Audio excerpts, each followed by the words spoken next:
काफी negative experience था, तो काफी सारी कंप्लेंट्स ऑफ कोर्स टाटा को गई है और उन्होंने भी एज अ रिस्पांस उन्होंने 6 महीने अराउंड 8 महीने काम करके एक नया फर्मवेयर निकाला है स्पेशली फॉर द ECU। जो मेनली हमारे हैरियर के कुछ लोग लद्दाख टूर पे गए थे तो उनको काफी इशू आया in the hilly terrain. Everybody else is getting this call.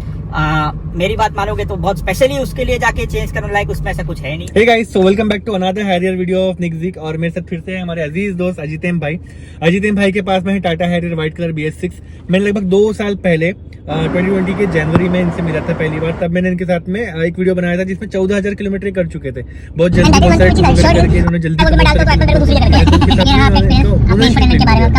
सबसे पहला डिटेल्ड और most light Harrier ownership video हमारे चैनल पर वही था। इसके बाद में हमने कई सारे वीडियो बनाए और अब इनकी गाड़ी को हो चुके हैं 52,000 किलोमीटर। 52,000 किलोमीटर पर एक और सर्विस इन्होंने की है। कुछ टाइम पहले हम लोगों ने एक मेजर सर्विस की थी लगभग 45,000 किलोमीटर पे। वो बीच में उन्होंने थोड़े से अपडेट और करवाए, छोटी मोटी सर्विसिंग के कुछ काम और करवाए। बीच में इन्होंने सी माउंट का भी एक काम करवाया था।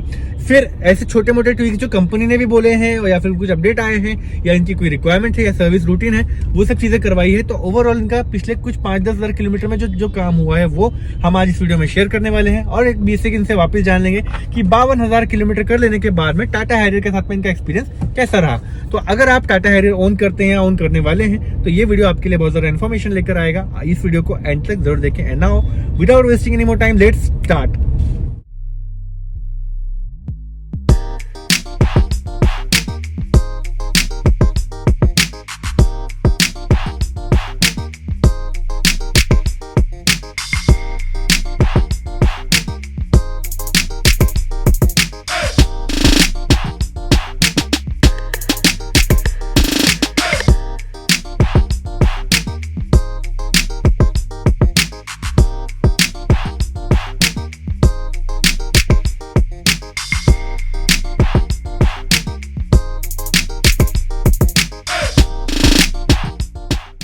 अजितेम भाई, welcome back to the channel again. बड़े टाइम बाद हम लोग वापस एक वीडियो बना पाए। अजितेम भाई, आपकी गाड़ी पे अपन ने लास्ट टाइम सर्विसिंग वगैरह करवाई थी, तब से अभी तक के एक्सपीरियंसेस कितने इंप्रूव हुए? क्योंकि इस बार मल्टी स्टेज इंप्रूवमेंट हुए हैं। पहले की तरह नहीं कि बस इंजन ऑयल बदला, ब्रेक पैड वगैरह क्लीनिंग करी, एयर फिल्टर क्लीन करी, हो गया। इस बार कुछ अच्छा हुआ और आपके चेहरे की स्माइल पिछली बार भी अच्छी थी और अभी भी अच्छी है। तो मेरे को ना ये जानना है, पहले तो ब्रेक पैड बदलने के बाद से बताओ, क्योंकि ब्रेक पैड अपन ने बहुत टाइम बदले थे और अपन फेमस हुए थे उस चीज के लिए कि आपका ब्रेक पैड ही नहीं बदलता। वो तो अभी 45,000 जब मैंने किया था servicing, I think around 2 months अगो, तो वो टाइम पे मैंने देखा, हालांकि ब्रेक पैड में अभी भी थोड़ी बहुत जान बची थी, बट हमने डिसाइड किया कि let's not risk because you were going on a trip. मुझे कोकन ट्रिप में भी जाना था, उसमें काफी हिली टेरेन है, घाट वाला रास्ता है, तो अच्छा ब्रेक परफॉर्मिंग ब्रेक पैड चाहिए। कंपनी के हिसाब से 15,000 रेटिंग दिया हुआ है वो ब्रेक पैड का। मैं ऑलरेडी उसको 3 गुना खींच चुका हूँ यार। और उसको ये तो जुल्म था, लेकिन कार अच्छी चल रही थी। और दूसरी बात, मतलब एक updated version of brake pad भी आया था जो थोड़ा नॉइज कम करता है, तो मैं सोचा कि चलो एटलीस्ट लेट्स गो फॉर। क्या वो ब्रेम्बो या कुछ का था? आई थिंक सो, है ना? तो सिरेमिक ब्रेक पैड। हाँ, तो वो एक काफी इंपॉर्टेंट चेंज था मेरे लिए कि जो मैंने गाड़ी खरीदी तब से जो चीज चेंज नहीं हुई थी, ब्रेक पैड, वो फाइनली वो टाइम पे चेंज हो गए। उसके बाद मैंने और तो बाकी सर्विस में ऐसा कुछ खास हुआ नहीं था। रेगुलर जो चीज होती है, एयर फिल्टर का क्लीनिंग, AC फिल्टर का चेंजिंग, ऑयल चेंज वगैरह, ये सारी चीज हो गई।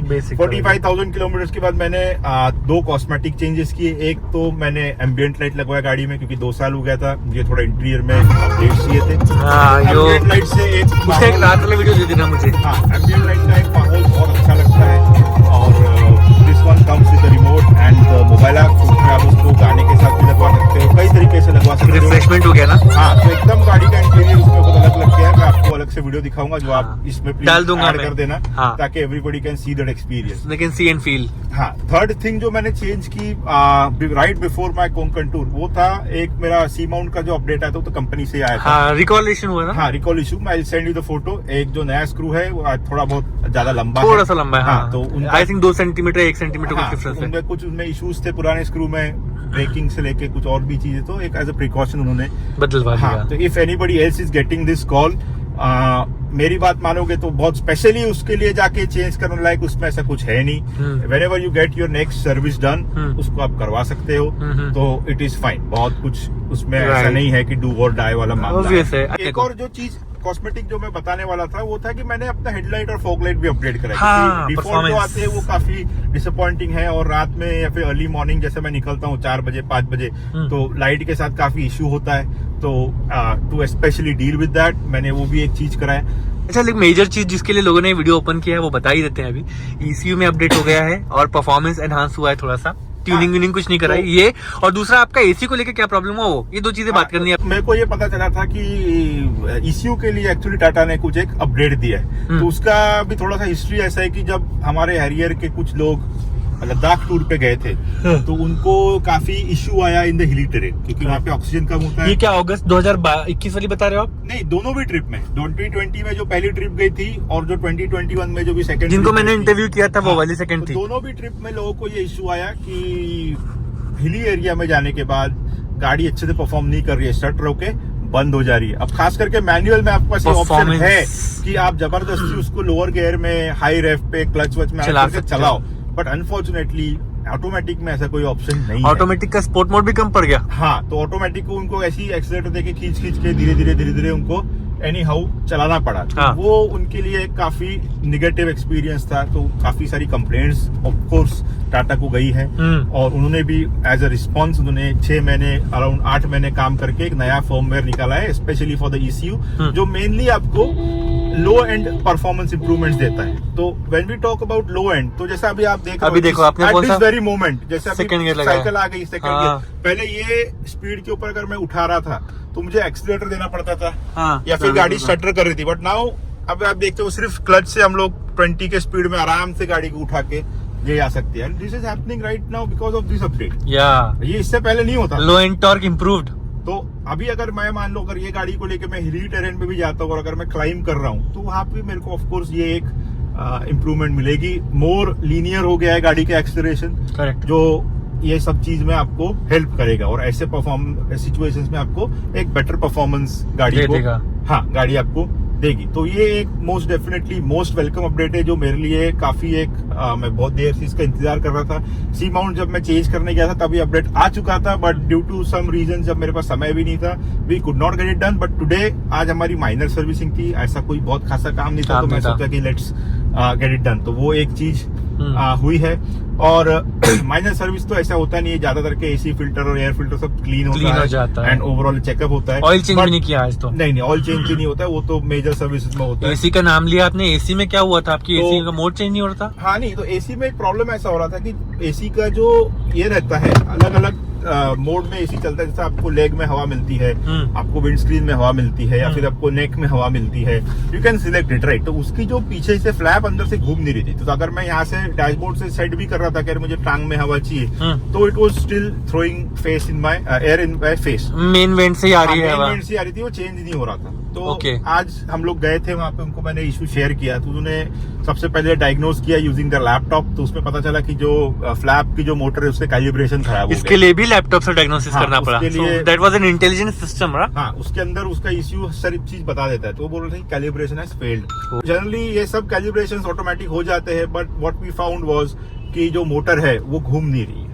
तो हमने मतलब जो डक्ट को शिफ्ट करती थी, फ्लो को डायरेक्शन देती थी, वो मोटर पुरानी गाड़ी में कैसे होता है, मैकेनिकल चीजें रहती थी कि जैसे मान लो आप यहाँ पे वो घुमाते थे wheel to change from one to other mode, from legs to, तो मैन्युअली पीछे में घूम के मैकेनिकली वो चीज होती थी। आजकल वो सब इलेक्ट्रॉनिक हो गया, तो यू प्रेस द बटन, पीछे में मोटर घूमती है और वो फ्लैप घुमाती है। तो अपने केस में वो मोटर हो गई थी खराब। अच्छा। तो वेरीफाई करने के लिए उन्होंने पहले दूसरी एक मोटर लेके आए ब्रांड न्यू, और उसको ला के देखा, इट वाज टर्निंग। एंड हाँ, पहले रख के देखा था मैंने, वीडियो देखा आपने जो दिखाया था। I will share that video also, you can show it to everybody. और फिर जब वो बाद में फिट कर दिया, प्रॉब्लम को जीरो इन कर लिया, तो we just install that motor and उसके बाद हमारा प्रॉब्लम सॉल्व हो गया। तो लैपटॉप से एक बार फिर से हमको उसको कैलिब्रेट करना पड़ा, बिकॉज मोटर घूम तो रही थी बट उसको ये नहीं पता था what position is face, what position is leg, what position is किस सेटिंग के लिए क्या एक्शन देना है, किस सेटिंग पे कितना घूमना है, वो उसे पता नहीं था। तो वो चीज फिर से लैपटॉप से उनको कैलिब्रेट करने इंटेलिजेंस दे दिया उसको। वो अगर एक बार जैसी कैलिब्रेशन उसका हो गया तो एवरीथिंग वाज सॉर्टेड। तो जो मेरी वन एंड ओनली कंप्लेंट थी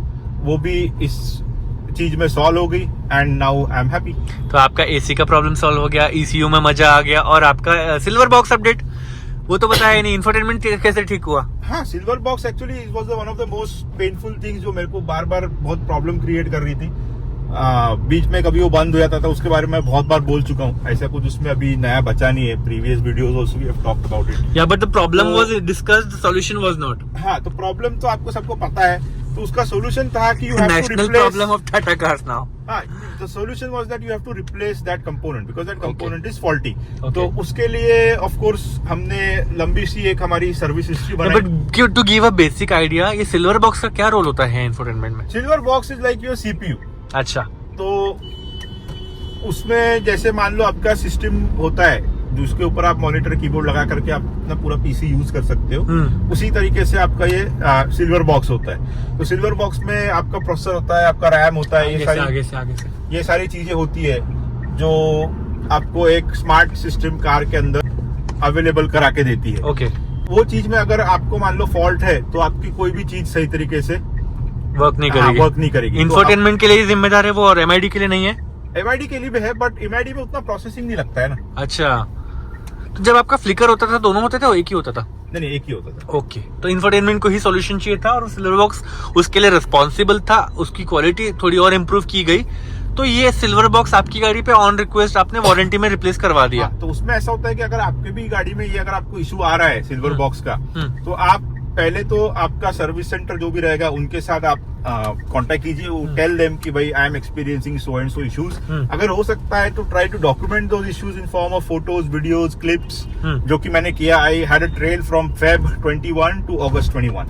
तो 6-7 महीने का मैंने ट्रेल बना के हर मंथ मैं अपने सर्विस एडवाइजर को भेजता था, और सर्विस एडवाइजर ने एक मेल थ्रेड खोल कर रखा था। अच्छा। तुरंत आगे कंपनी को भेजता था कि भाई देखो ये कस्टमर को प्रॉब्लम आ रहा है, सही है। तो फिर अगस्त में फाइनली उन्होंने अप्रूव करके मुझे एक पार्ट भेजा। पहला जो उन्होंने एक्चुअली पार्ट भेजा था, it was for the new version of Harrier जिसमें वायरलेस एंड्रॉइड ऑटो है। अच्छा, वो चीज हम लोग के गाड़ी में बैठती नहीं है बिकॉज इट नीड्स 3 केबल्स। हमारे पास 2 ही केबल है। हाँ। तो वो हमको फिर वापस भेजना पड़ा, and then we reordered another one. फिर जब वो फाइनली आया और वो अभी लगा हुआ है, तो touch wood, it's been very good. You can touch the wood, it's already there. हाँ, it is already there। हाँ। तो फेक वुड है बट वुड तो है।